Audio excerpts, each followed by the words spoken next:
ya kalau gue bilang sih berat hati dia sebenarnya sekarang bertahan. Mau nggak mau ya. Mau nggak mau. Tinggal ngabisin kontraknya tinggal setahun lagi kan. Benar. Ibaratnya 3.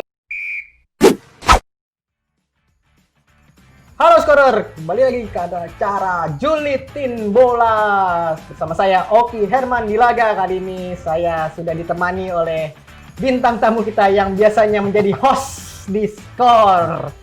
Siapa dia? Inilah dia. Ha.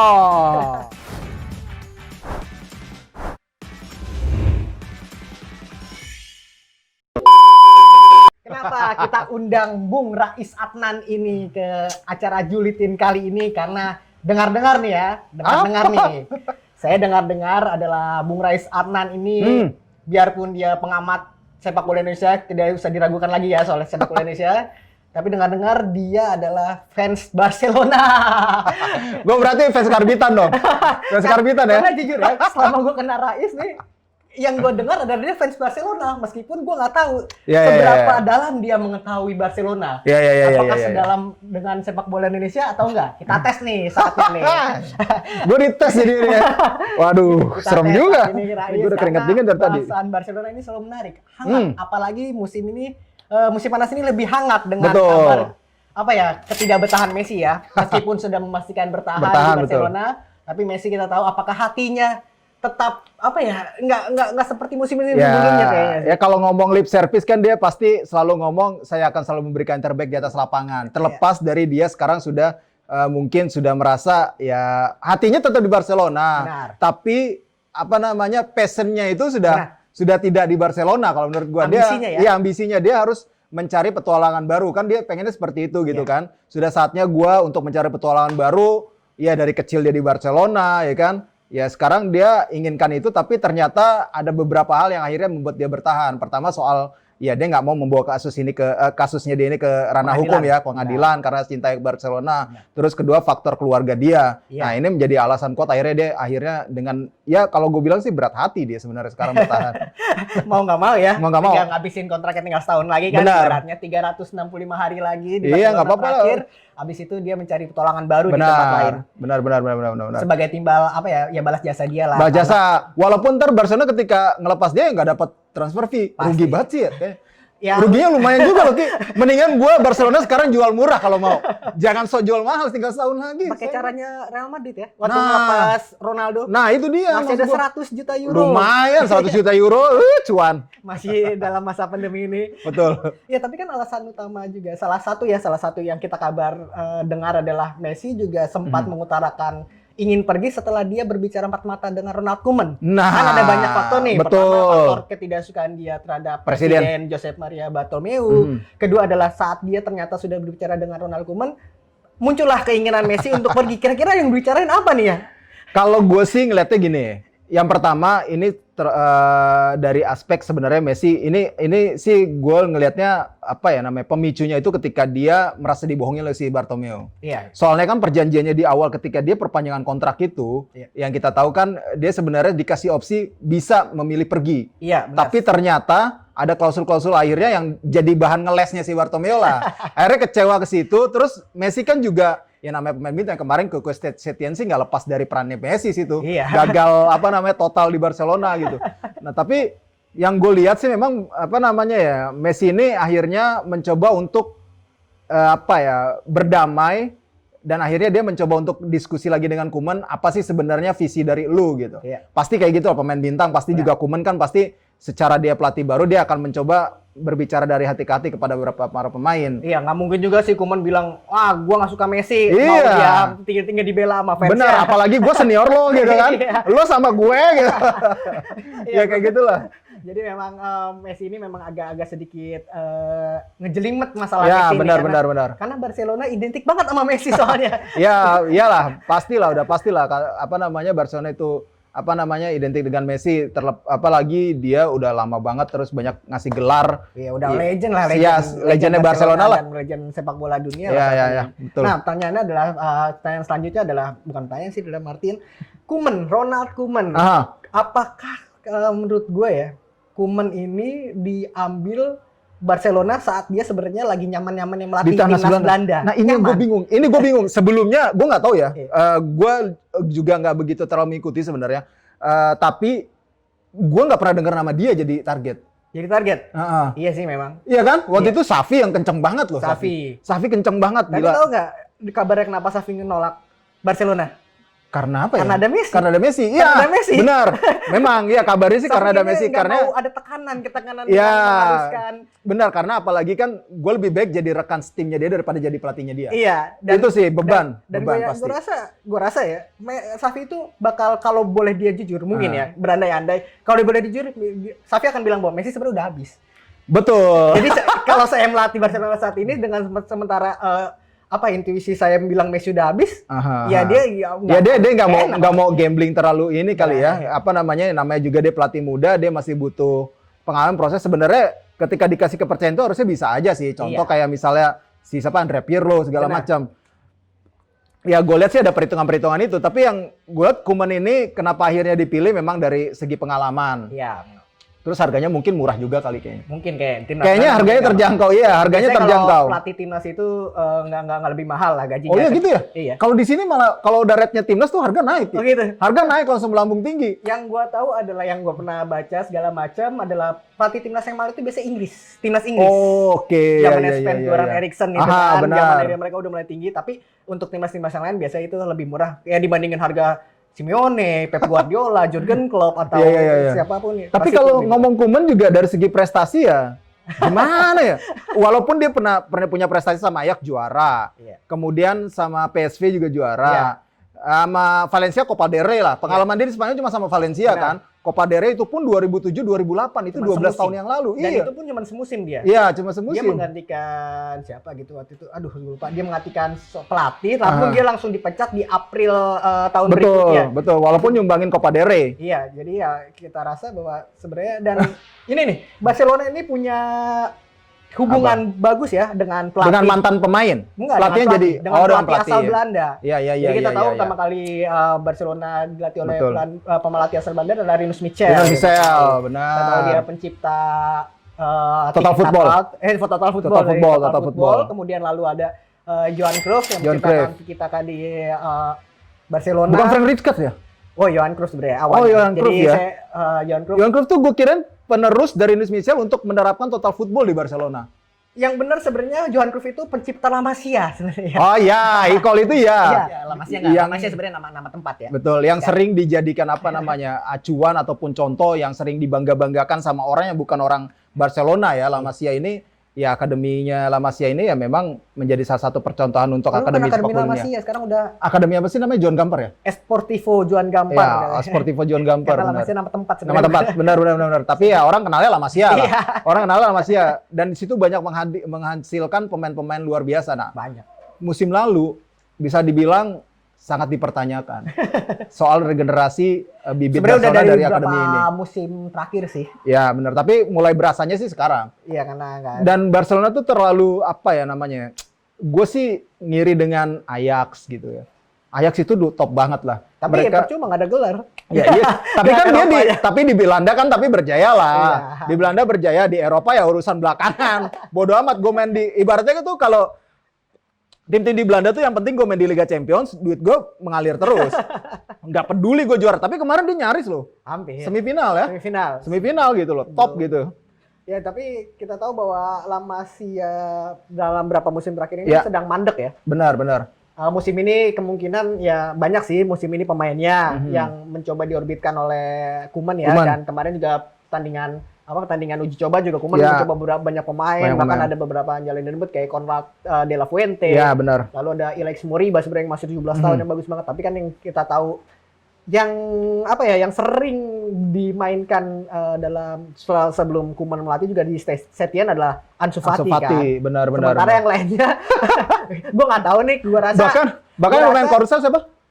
Korsel, Lee Chungo yang kemarin dipindahin ke Sevilla. Siapa dia? Valencia apa Sevilla ya? Lupa gua. Siapa? Yang pemain Korsel. Takebusa ke Korsel atau Jepang ya. Iya, Kubo. Kubonya dibuang. Kalau Korsel ada dulu Lee Chungo sama Lee Chungo benar. Ya bukan Evan Dimas sih. Evan Dimas cuma numpang latihan doang. Iya, jadi cuma Ansu Fati nih. Itu juga belum pemain inti kan? Iya, benar belum pemain inti, tapi ya gua agak sedikit mempertanyakan sih, entah ini yang harus diganti apakah direktur akademinya. Iya, ini benar-benar harus dievaluasi sih, karena biar bagaimanapun kan akademi itu dibuat untuk bisa menopang ke tim senior gitu, untuk menghasilkan produk-produk yang berkualitas lah. Seenggaknya bisa dijual dengan harga yang mahal. Paling enggak, ya kalaupun dia bisa pakai dulu, terus kalau misalkan nanti dijual harga mahal, baliknya lagi ya walaupun harga mahal, tapi kan tetap produknya dia gitu, tetap punya kebanggaan lah gitu. Tapi dijual murah-murah. Iya, yang musim ini dijual murah adalah Carlos Perez ke AS Monaco. Lalu ada siapa lagi? Juan Miranda kalau nggak salah. Tapi kayaknya emang lagi buku ada Maxi Curella ke Getafe apa Granada? Iya, Getafe ya. Jadi memang ya padahal kalau lo main FM ya, Maxi Curella ini buset bagus banget itu back kiri itu. Iya, nah makanya ini gue juga bingung regenerasinya seperti apa sih sebenarnya, apa ya programnya dari mereka yang sekarang gitu. Kalau misalkan dari Barcelonanya dia mewajibkan di tim itu minimal ya lo setidaknya masuk starting line-up dari ini ada 3 lah. 3 terus dimainin gitu. Nah, ini gua rasa sih bakal menumbuhkan ini lagi ya. Geliat lah di akademi itu gitu. Kembali lagi kalau soal kayak gitu masalahnya mungkin di Messi lagi ya. Kenapa di Messi lagi? Karena para pemain ini logikanya ya, lu main dari akademi. Lu ngidolain Messi. Lu ngeliat, wah Messi inferior langsung. Legenda banget nih di tim gua. Gua masuk tim utama, lalu tiba-tiba main bareng Messi. Saat misalkan lu punya kesempatan mencetak gol, lu justru masing Messi karena kecanggungan itu. Karena kecanggungan dan rasa segan ya, mungkin rasa segan terhadap tapi harusnya nggak kayak gitu sih. Messi di sana gitu. Masalah di sana ada Messi, masih ada Luis Suarez, Sergio Busquets. Iya, jadi memang nama-nama besar semua yang bikin pemain-pemain ini tuh jadi minder. Sementara pelatih itu nggak berani membuat berjudi lah ya. Berjudi seperti saat saat Pep Guardiola. Biar Pep Guardiola saat dari Barcelona B naik ke Barcelona A, dia dengan berani membuang Yaya Toure, benar. Demi memasukkan sampai sakit hati loh itu Yaya Toure sama dia. Ronaldinho cuma bertahan 1-2 musim. Benar. Demi memberikan ruang kepada Pedro Rodriguez untuk masuk. Lalu ya itu jadi perlu keberanian. Iya, memang harus dicontoh sih Guardiola itu. Gua selalu mengidolakan Guardiola. Gua jujur mengidolakan Guardiola semenjak jadi pemain. Jadi pemain ataupun walaupun orang bilang ya Guardiola juara karena beli pemain mahal. Karena selalu didukung oleh pemain mahal dan pemain bagus. Tapi secara taktikal ya pelatih cerdas. Harus diakuin. Tapi Guardiola itu mengubah sepak bola itu menjadi membosankan. Ya, itu kan karena menangan terus. Ya karena pelatih yang lain bego. Gara-gara Guardiola, semua kiper akhirnya main bola bawah. Nah, akhirnya tapi itu sepak bola modern lah. Maksudnya berarti kan Guardiola tuh punya peran penting dalam era sepak bola modern. Dia memberikan legacy lah untuk sepak bola modern gitu. Iya, jadi ya mungkin ada baiknya Barcelona harus lebih Koeman itu terkenal tegas. Benar. Jadi mungkin saja musim ini Koeman akan memberikan waktu bermain kepada Ansu Fati, Ricky Puig ataupun Ronald Araujo. Benar. Mungkin bisa menggantikan Gerard Pique. Ya Pique mungkin udah saatnya ngelamar jadi calon presiden Barcelona aja lah. Iyalah, udah cukup jadi direktur olahraga lah. Direktur olahraga cukup lah. Direktur olahraga Barcelona dia cukup lah. Kayak pemain-pemain yang lain gitu. Karena musim lalu kan Pique udah tahu diri tuh. Nah, kalau saya harus pergi demi tim ini ya, pas kalah 8-2 lah. Ya, pas kalah 8-2 itu.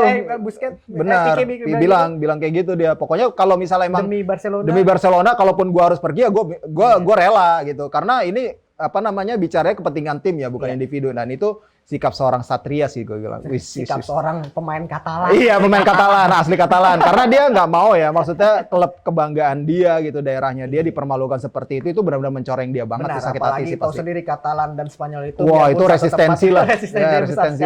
Iya, resistensi cukup besar. Jadi ya kita lihat aja gimana nanti kelanjutannya. Apakah pemain mudanya bisa banyak dipercaya oleh Ronald Koeman, ataukah kembali lagi pemain muda harus minder.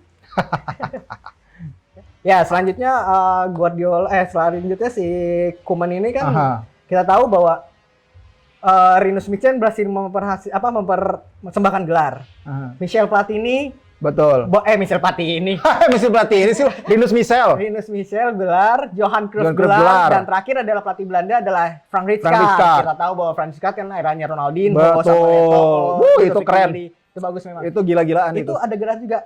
Ini saya rasa apakah menjadi tekanan meragukan buat ya. Koeman? Nah, ini yang gua juga agak was-was ya sebenarnya sebagai orang yang mendukung Barcelona lah. Iya. Apa namanya kemarin udah gagal total gitu sama ke Setien itu. Memang kadang-kadang gitu tuh Barcelona gituin pelatih yang nggak begitu punya nama Ernesto Valverde. Iya. Waktu itu kan nggak terlalu ini tapi Tito dia bisa. Tito Villanova Gerardo juga. Nah, itu dia apa namanya nggak punya nama tapi berhasil mengangkat jadi juara lah. Iya. Tapi waktu itu memang materinya lagi bagus-bagus ya pelatih-pelatih itu. Nah, ini Ronald Koeman lagi hancur secara internal tim. Dia didatengin, berharap dari track record dia sebagai pelatih Belanda yang harusnya bersama Barcelona itu jodoh, cocok. Nah, kalau ngarepin cuma ya cocok logi kayak begitu, mitos-mitos kayak gitu, gua agak-agak ngeri-ngeri sedap. Tanpa bermaksud meremehkan dari si Koeman ya. Dia pelatih timnas Belanda bawa runner up kan. Kontraknya 3 tahun loh. Kontraknya 3 tahun tapi kan tetap aja sama aja Ki. Iya. Setahun gagal ya tetap langsung bisa di-cut. Bisa. Gitu. Apalagi kan pengen ada pemilihan presiden. Nah, Itu faktor yang itu salah satu mungkin akan jadi sebuah perjudian yang luar biasa sih di masa Bartomeu ini. Kalau misalnya sukses bersama Koeman, ya gue nggak tahu bisa lanjut atau enggak. Pesaingnya juga udah siap-siap. pasti kelompok-kelompok biasanya terus. pesaingnya kan mempunyai Ambisi lah, ya iming-iming. Biasa, ntar gue bawa pelatih Gue bawa, misal, gue pengen duetin gitu. Ronaldo sama Messi. Iya, biasa. Kemarin kayak gitu-gitu kan, ya kayak gitu-gitu tuh. Nah ini yang maksud gue, ya jadi perjudiannya dari Bartomeu juga akhirnya memilih Koeman dengan harga mungkin gue bilang sih kayaknya murah nih dapat di Koeman nih. Kayak lagi, ya udahlah timnas COVID lagi kayak gini, udah mendingan gue daripada nganggur terus. Koeman juga sebenarnya kan punya klausul kontrak waktu pas di timnas Belanda. Klausul kontrak dia adalah saat Barcelona sewaktu-waktu meminta dia, Belanda boleh kasih dia. Itu berarti dia sudah sebenarnya udah ada pembicaraan Sudah sebelumnya ada, dengan si Bartomeu. Iya. Tapi waktu mungkin kemarin sebelum milih Setien itu dia lagi dalam masa Belanda lagi masih main nih. Iya, Belanda kan lagi main di final UEFA Nation League, makanya nggak diganggu. Portugal, ya. Nah, akhirnya sekarang lah akhirnya jodoh itu ya udah kesampaian gitu. Nah, tapi ya itu gue nggak terlalu ini sih sama gaya ininya dia gitu. Ya semoga aja berhasil. Apalagi sekarang dia belum apa-apa, udah memunculkan percikan-percikan di internal tim. Iya. Para pemain, ya oke lah para pemain uzur-uzur itu yang dia akan tendang-tendangin lah ya. Tapi kalau gue lihat caranya terlalu gerabak-gerubuk sih. Iya, pasti gerabak-gerubuk kalau gue bilang. Nah, ini kan Barcelona kan kita tahu bahwa sejak era Tiki Taka Guardiola 2008 ya. Iya, ya. Barcelona tuh emang pernah 3 kali kalau nggak salah 3 atau 4 kali selama semusim gelarnya diambil tim lain. Ya. Ya. Atletico Madrid sekali dan Real Madrid Real Madrid sisanya pasti, kan. ya. Tapi nggak pernah 2 kali Beruntun. beruntun nih Barcelona 2 kali beruntun gagal lah ya. Gagal, 2 kali beruntun gagal. Nah, ini bisa-bisa nih kalau dengan kondisi tim saat ini yang kita lihat kayaknya masih rapuh ya, belum bagus karena kita tahu musim akan segera dimulai, kita nggak tahu bagaimana permainan Barcelona nantinya. Kalau kondisinya masih carut-marut gini, mungkin nggak sih sejarah itu terulang musim ini? Masih ada kemungkinan sih, cuma dia tinggal kedalaman skuadnya doang sih, Ki. Iya. Karena yang gue lihat masih ada gap yang cukup jauh antara pemain inti dengan pemain cadangan. Oh, bener. Itu kelihatan banget, senioritas ya? kelihatan banget gitu. Apalagi kalau yang senior-senior itu sebenarnya uzurnya pemain-pemain Barcelona kelihatan ketika dikalahin sama Bayern Munchen. Itu benar-benar kelihatan banget sudah habis. Itu kelihatan banget pemain-pemain itu masanya sudah habis gitu. Entah terlepas dari memang pelatihnya, terus udah kehilangan motivasi. Maksudnya bukan kehilangan motivasi, sudah kayak masa bodoh gitu gara-gara situasi internal tim. Akhirnya mainnya jadi kayak gitu. Tapi yang gue lihat pemain-pemain itu memang sudah layaknya untuk dapat pelapis yang sepadan. Siapa emang pemain-pemain itu? Dan yang gue bingung kenapa dia beli Pjanic. Itu benar-benar gue benar-benar mempertanyakan itu ya. Apakah itu memang sudah dipesan sama Koeman lebih dulu? Enggak, yang masih kan masih di itu, pelatihnya masih. Oh, masih si Setien ya? Setien. Ya, makanya gue bilang ini apa maksudnya beli Pjanic ya? Dia mau memperkuat di tengah kayaknya udah banyak juga sih menurut gue. Banyak banget, ngapain lagi beli Pjanic? Pengen gue tanya juga nih, itu alasan. Dan akhirnya Rakitic cabut kan? Rakitic balik lagi ke Sevilla. Makanya balik lagi ke Sevilla. Nah, sebenarnya gue kalau memaksimalkan antara Pjanic sama Rakitic, gue masih megang Rakitic. Kenapa? Dari gaya mainnya, terus chemistry udah pastilah. Iya, sudah. Chemistry udah pastilah. Ya gue nggak tahu ya. Setien tuh Rakitic. Ya memang lebih tua dari Rakitic sih.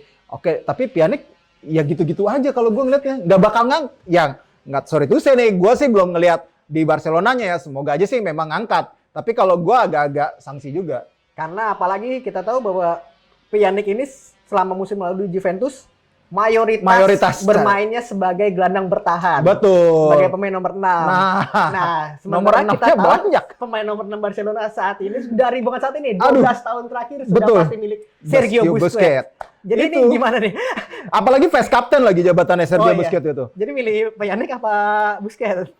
Kalau dulu tuh Busquets tuh dibilang pemain salon. Iya, pemain salon maksudnya ya ini apa fungsinya sih Busquets gitu. Kan banyak yang bilang kayak gitu ya. Banyak kayak gitu. Ketika era-eranya Xavi sama Iniesta begitu merajalela, Busquets seperti mainnya nggak kelihatan gitu. Padahal dia punya peran penting juga. Ya kalau gua ngelihat sekarang ya patut dicobalah Pjanic, cuma gua nggak tahu apakah akan dikombinasikan.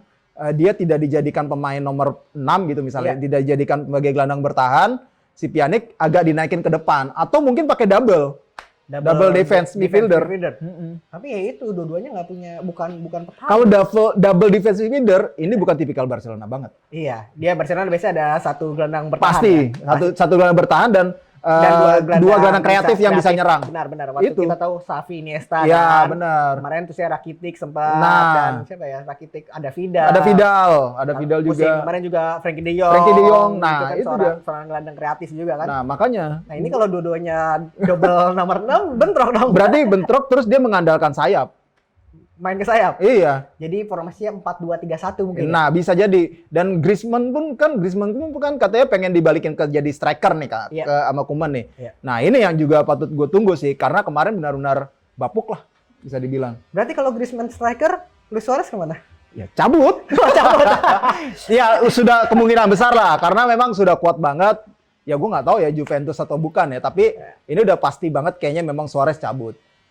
Kalau 3-4 musim terakhir, lu sering nonton Barcelona nggak sih? Sering ya, nonton lah. Gimana kolaborasi Messi dan Suarez itu? Wah, itu sih gokil sih. Gokil, itu harus gua akuin. Jordi Alba Messi pertama. Nah, itu Messi dia. ke Suarez, itu benar-benar udah kayak. Itu gokil, cuma kurang satu lagi sih yang sosok seperti dulu kan Messi misalnya ada Ronaldinho, ada Messi, terus satu lagi ada Thierry Henry ataupun David Villa kayak gitu-gitu kan. Itu masih ada trionya lah. Ini cuma 2 gitu. Nah, kemarin tuh coba dicari puzzle-nya ada Neymar lah misalnya. Iya, benar. Itu kuat banget. Kuat banget ada Neymar trio itu. Nah, terus sekarang dicoba sama Griezmann, nggak ngangkat. Iya, Griezmann emang ternyata pas setengah musim kemarin berjalan juga Griezmann kan bilang belum bisa nyatu. Nah, belum tahu entah karena Messi gimana. Dan dia juga bukan di posisinya. Dia kan kalau di mana namanya Atletico kan striker. Iya, striker depan. Murni, iya, striker nomor 9 lah ditaruhnya, bukan di sayap. Sayap dia sekarang ke sayap. Iya, nah, makanya. depannya ada Suarez dan kanannya ada Messi kan. Nah, itu dia. Tapi ternyata nggak semaut ketika ada Neymar. Tapi memang Koeman ini terakhir juga saat melatih timnas Belanda juga dia nggak punya striker ujung tombak tunggal sih, karena saat melatih Belanda Koeman kebiasaan makanya Memphis Depay yang biasanya seorang sayap jadi penyerang kan. Nah, jadi saya kira memang Koeman pengennya ya udah Suarez silakan cari tim baru, saya akan memakai ada Griezmann, ada siapa lagi, ada Messi, ada Martin Braithwaite, benar, ada Ansu Fati juga, Ousmane Dembele juga masih ada. Iya. Nah, itu dia tanda-tanda Suarez akan pergi memang menguak, sangat menyeruak ya dalam musim ini. Pastinya. Gue juga ya sedih juga sih, maksudnya waktu itu dibeli. Jangan kan lu sedih, Messi udah pasti sedih. Iya. Kenapa Messi sedih? Karena istrinya Messi itu teman baiknya istrinya Suarez. Itu Suarez, makanya itu ibaratnya ya pemain bintang itu kan temenan ya, maksudnya chemistry udah dapet lah. Yeah. Tapi ya mau nggak mau dunia profesional ya harus dijalanin. Iya. Terlepas dari apapun itu. Gagal aja sih Neymar ke Barcelona. Terlalu congkak kalau gue bilang. Ribut lagi Neymar. Ya, kayaknya bahasan kita cukup sampai sini. Jadi feeling lo Barcelona juara nggak musim ini? Gue masih punya feeling juara asalkan Real Madrid bapuk. Gue sih ngelihatnya trennya Zidane juara di Liga ya. Oke, bawa juara tapi besoknya dia bapuk. Tapi dia juara di Liga Champions. Ini biasanya gitu. Masih punya Real Madrid kayaknya. Musim ini masih punya Real Madrid nih. Enggak, gue tetap optimistis. Bisa lah Barcelona. Ya, bisa. Kita lihat saja gimana Messi musim depan atau musim ini ini berjaya, apakah berjaya ataukah musim penghabisan Messi tanpa gelar di Barcelona. Nah, itu dia. Ya, sampai ketemu lagi Scorer dengan acara-acara skor selanjutnya. Untuk ingin tahu update berita olahraga, follow Instagram Skor Indonesia.